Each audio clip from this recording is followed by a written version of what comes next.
Hi, I'm Diane, and I served in the Army from 1973 to 1975. And this is my pal, Petey, my sitter. um, if someone were to right now tell me they were going to commit suicide, I would think back to my own attempt and think of how things went for me.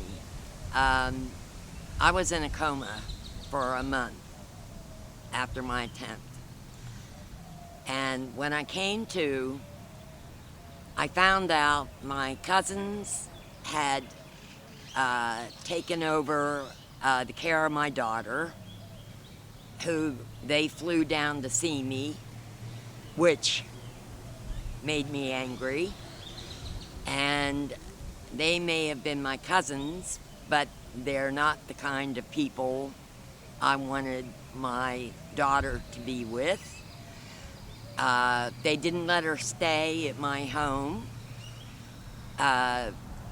with my husband, where she had her own bedroom and pets. And that was just one thing that I opened her up to because of doing what I did. And then there were the people in my life that I had to try to explain what I had been doing. And I used to hear people say, suicide is one of the most selfish things you can do. And I used to think that they didn't know what they were talking about. But as I recovered and saw the effect of what I had done on my husband, my daughter, my mother, and other members of my family, looking back, I realized it was. When you're in that frame of mind, all you're thinking of is you. You lose perspective.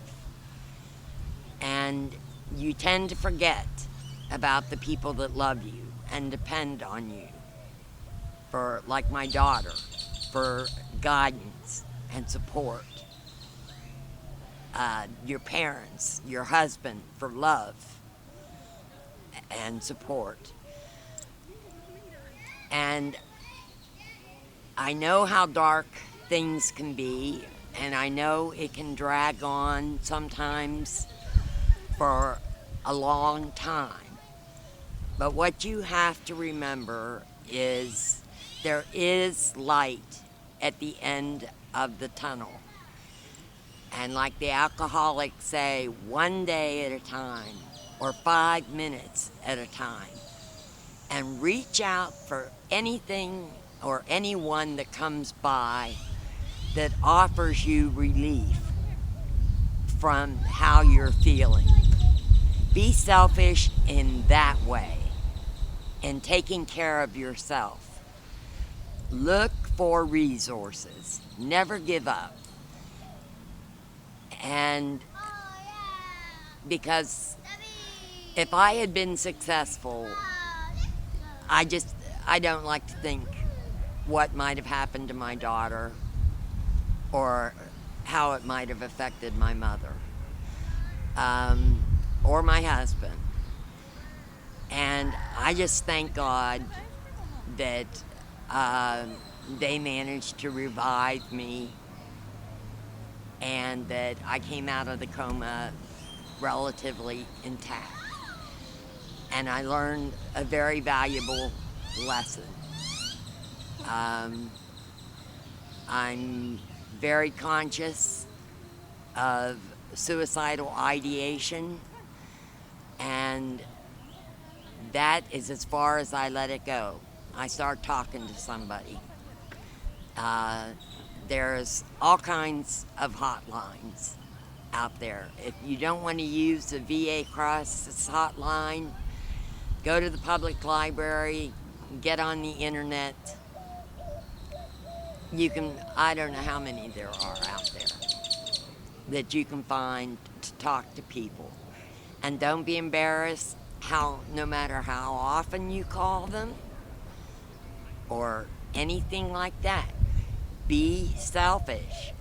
Take what you need and stay with us, because there is light at the end of the tunnel, but you're not going to get there unless you keep putting one foot in front of the other.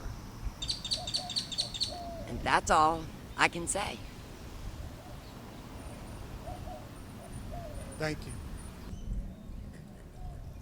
I was shocked when I heard how many veterans commit suicide every day. Yeah.